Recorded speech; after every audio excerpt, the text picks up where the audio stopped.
Hi all, അസ്സലാമലൈക്കും. Welcome back to Silnas kitchen.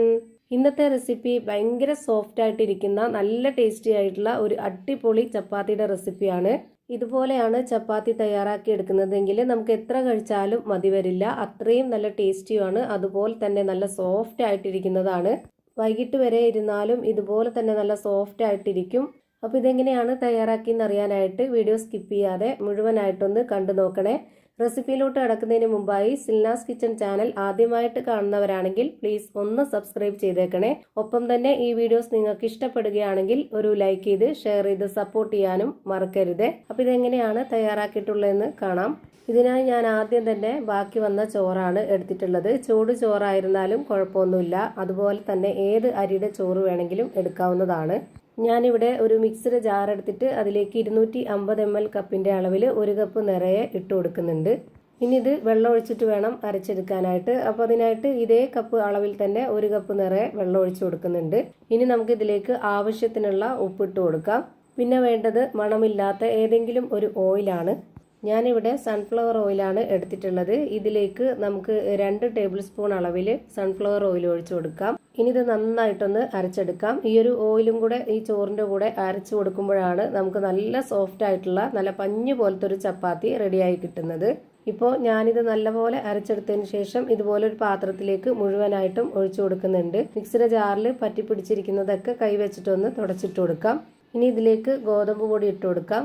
ഗോതമ്പ് പൊടി എടുക്കുമ്പോൾ ഇതുപോലെ ഓരോ കപ്പിന്റെയും മുകൾ ഭാഗം തട്ടാതെ നമുക്ക് പൊടി നിറച്ച് ഇട്ട് കൊടുക്കാം. ഞാനിവിടെ 3 കപ്പ് അളവിൽ നിറയെ ഗോതമ്പ് പൊടി ഇട്ട് കൊടുത്തിട്ടുണ്ട്. അതായത് 250 ml കപ്പിന്റെ അളവിൽ 3 കപ്പ് ഗോതമ്പ് പൊടിയാണ് ഇട്ട് കൊടുത്തിട്ടുള്ളത്. ഈ ഒരു ഗോതമ്പ് പൊടിക്കുള്ള അളവാണ് ബാക്കിയുള്ള എല്ലാ ഇൻഗ്രീഡിയൻസിന്റെ അളവും എടുക്കുന്നത്. ഇനി ഇതിലേക്ക് വേറെ വെള്ളമൊന്നും ഒഴിച്ചു കൊടുക്കാതെ ഈ ഒരു ചോറിന്റെ നനവിൽ തന്നെ നമുക്കിത് നന്നായിട്ടൊന്ന് കുഴച്ചിട്ടെടുക്കാം. ആദ്യം ഇതുപോലെ നന്നായിട്ടൊന്ന് മിക്സ് ചെയ്ത് കൊടുക്കുക. നമ്മൾ ഇതിലേക്ക് ചോറ് അരച്ചു കൊടുക്കുമ്പോൾ തന്നെ ഉപ്പിട്ട് കൊടുത്തതുകൊണ്ട് ഇനി ഇതിലേക്ക് ഉപ്പിന്റെ ആവശ്യമില്ല. ഈ ഒരു മാവിനും കൂടെ കണക്കാക്കിയിട്ടാണ് ഉപ്പിട്ട് കൊടുത്തിട്ടുള്ളത്. ഇതുപോലെ ചോറ് വെച്ചിട്ട് തയ്യാറാക്കി എടുക്കുന്ന ഈ ഒരു ചപ്പാത്തിയുടെ മാവ് ഒരുപാട് അങ്ങ് ലൂസായി പോകരുത്, കുറച്ച് നല്ല ടൈറ്റ് ആയിട്ടിരിക്കണം. ഞാൻ ഈ മാവ് കുഴച്ചെടുക്കുമ്പോഴും അതുപോലെ തന്നെ ഇത് പരത്തുമ്പോഴൊക്കെ നിങ്ങൾക്ക് കാണുമ്പോൾ തന്നെ മനസ്സിലായിക്കോളും. ഞാനിപ്പോൾ ഇതിവിടെ ഈ ഒരു പാത്രത്തിൽ തന്നെ വെച്ചിട്ട് നന്നായിട്ട് കുഴച്ചെടുത്തിട്ടുണ്ട്. നിങ്ങൾക്ക് വേണമെന്നുണ്ടെങ്കിൽ ഒരു കൗണ്ടർ ടോപ്പിലേക്കോ അല്ലാന്നുണ്ടെങ്കിൽ ഒരു പരന്ന പാത്രത്തിലേക്കോ വെച്ചിട്ട് ഇതുപോലെ നന്നായിട്ട് കുഴച്ചെടുക്കാവുന്നതാണ്. ഇനി നമ്മുടെ കയ്യിൽ കുറച്ച് ഓയിലൊന്ന് സ്പ്രെഡ് ആക്കിയതിന് ശേഷം ഇതിൽ നിന്ന് കുറച്ച് മാവ് എടുത്തിട്ട് ഈ ഒരു വലിപ്പത്തിൽ ഞാനിവിടെ ബോൾസ് ആക്കി എടുക്കുന്നുണ്ട്. ഓരോരുത്തർക്കും തയ്യാറാക്കി എടുക്കാൻ ഇഷ്ടമുള്ള ആ ഒരു വലിപ്പത്തിൽ തയ്യാറാക്കി എടുക്കാം. ഞാനിവിടെ എല്ലാ മാവും ഇതുപോലെ ഈ ഒരു വലിപ്പത്തിലാണ് തയ്യാറാക്കി എടുക്കുന്നത്. സാധാരണ നമ്മുടെ ചപ്പാത്തിയുടെ ഒക്കെ കറക്റ്റ് പരുവുണ്ടല്ലോ, അതിന് അത്രയും വലിപ്പത്തിൽ കിട്ടാനാണ് ഇങ്ങനെ ചെയ്തെടുത്തിട്ടുള്ളത്. ഇനി നമുക്ക് ഈ ഒരു ബോൾസ് എല്ലാം നന്നായിട്ടൊന്ന് പരത്തി എടുക്കണം. അതിനായിട്ട് ഞാൻ ഇവിടെ ഇതുപോലൊരു ബോർഡിലാണ് കുറച്ച് പൊടിയിട്ട് കൊടുത്തിട്ട് പരത്തി എടുക്കുന്നത്. ഈ ഒരു ബോർഡ് ഫുള്ളായിട്ടൊന്ന് പൊടിയിട്ട് കൊടുക്കുന്നുണ്ട്, അല്ലാന്നുണ്ടെങ്കിൽ നമ്മൾ പരത്തി എടുക്കുമ്പോൾ പൊടിയില്ലാത്ത ഭാഗത്ത് ഒട്ടിപ്പിടിച്ചിരിക്കും. ഇനി നമുക്കിത് നന്നായിട്ട് പരത്തിയെടുക്കാം. എത്രത്തോളം പരത്തിയെടുക്കാമോ അത്രയും നന്നായിട്ട് ഈ ഒരു മാവ് പരത്തിയെടുക്കുക. ഇതിനിപ്പോൾ കറക്റ്റ് ആകൃതിയും ഷേപ്പും ഒന്നും നോക്കുന്നില്ല, കാരണം ഞാനിത് പിന്നീട് കട്ട് ചെയ്തെടുക്കുന്നുണ്ട്. നമ്മൾ കടയിൽ നിന്നൊക്കെ മേടിക്കുന്ന റെഡിമെയ്ഡ് ചപ്പാത്തിയുടെ അതുപോലുള്ള കട്ടിയിലാണ് ഞാനിപ്പോൾ ഇത് തയ്യാറാക്കി എടുത്തിട്ടുള്ളത്. പക്ഷേ നമ്മുടെ മാവ് ചുട്ട് വരുമ്പോഴത്തേക്ക് കടയിൽ നിന്നൊക്കെ മേടിക്കുന്നതിനേക്കാളും നല്ല സോഫ്റ്റ് ആയിട്ടാണ് നമ്മളിത് തയ്യാറാക്കി എടുത്തിട്ടുള്ളത്. അത്രയും നൈസ് ആക്കിയിട്ടാണ് പരത്തി എടുത്തിട്ടുള്ളതെന്നാണ് ഞാൻ ഉദ്ദേശിച്ചത്.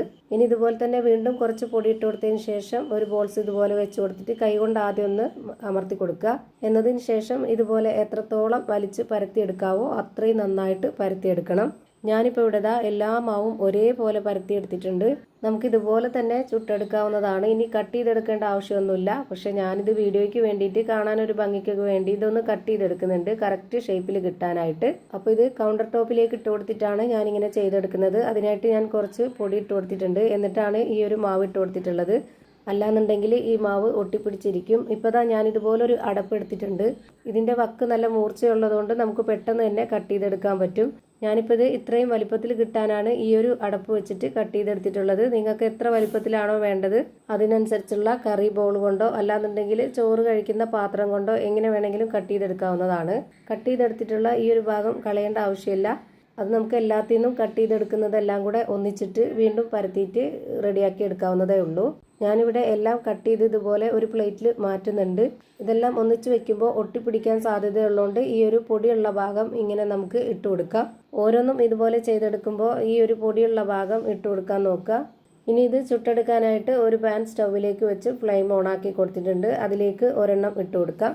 1-2 സെക്കൻഡ് മാത്രം ഇങ്ങനെ ഇട്ട് കൊടുത്താൽ മതി. എന്നിട്ട് നമുക്കൊന്ന് തിരിച്ചിട്ട് കൊടുക്കാം. തിരിച്ചിട്ട് കൊടുത്തതിന് ശേഷം 1 സെക്കൻഡ് നേരം വെയിറ്റ് ചെയ്യുക. പിന്നെ വീണ്ടും ഒന്ന് തിരിച്ചിട്ട് കൊടുക്കുക. എന്നിട്ട് ഇതിൻ്റെ മുകളിൽ ചെറുതായിട്ടൊന്ന് തട്ടി കൊടുത്താൽ മതിയാവും. ഇതുപോലെ നന്നായിട്ട് പൊള്ളി വരും. എല്ലാം ഒരേ വലിപ്പത്തിൽ ചെയ്തെടുത്തത് കൊണ്ട് തന്നെ എല്ലാം ഇതുപോലെ തന്നെ വേവിച്ചെടുത്താൽ മതി. പെട്ടെന്ന് വെന്ത് കിട്ടും. ഓരോന്നും ചുട്ടെടുത്ത് കഴിഞ്ഞാൽ കുറച്ച് പൊടി അതിലുണ്ടാവും. അതുകൊണ്ട് ആ ഒരു പൊടി നമുക്ക് തുണി കൊണ്ടൊന്ന് തുടച്ചെടുക്കണം. എന്നതിന് ശേഷം മാത്രം അടുത്തത് ഇട്ട് കൊടുക്കുക. അല്ലാന്നുണ്ടെങ്കിൽ അടുത്തത് ഇട്ട് കൊടുക്കുമ്പോൾ വേഗം കരിഞ്ഞു പോവും. ഇപ്പോൾ ഞാൻ രണ്ടാമത്തതും ഇട്ട് കൊടുത്തത് ഇതുപോലെ നന്നായിട്ട് പൊള്ളി വന്നിട്ടുണ്ട്.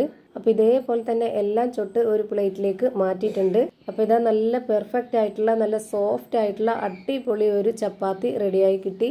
ഇതുപോലെ ചോറ് വെച്ചിട്ട് ഇങ്ങനെ ഒന്ന് തയ്യാറാക്കി നോക്കുക. എന്തായാലും നിങ്ങൾക്ക് ഇഷ്ടമാവും. പിന്നെ ഇതേപോലെ തന്നെ ചെയ്യാൻ വേണ്ടി തോന്നും എപ്പോൾ ചെയ്തെടുത്താലും. അപ്പോൾ ഇത്രയേ ഉള്ളൂ ഇന്നത്തെ വീഡിയോ ഇഷ്ടമായാൽ ലൈക്ക് ചെയ്യാനും കമൻറ്റ് ചെയ്യാനും ഷെയർ ചെയ്യാനും മറക്കരുത്. അതുപോലെ തന്നെ ഞാനിടുന്ന പുതിയ വീഡിയോസ് നോട്ടിഫിക്കേഷനായിട്ട് കിട്ടുന്നതിന് വേണ്ടി സബ്സ്ക്രൈബ് ചെയ്ത് ബെല്ലൈക്കൺ അമർത്തി അതിൽ ഓൾ എന്ന ഓപ്ഷൻ എനേബിൾ ചെയ്ത് കൊടുക്കാനും മറക്കരുത്. പുതിയൊരു വീഡിയോയുമായി വീണ്ടും വരും. Thank you for watching.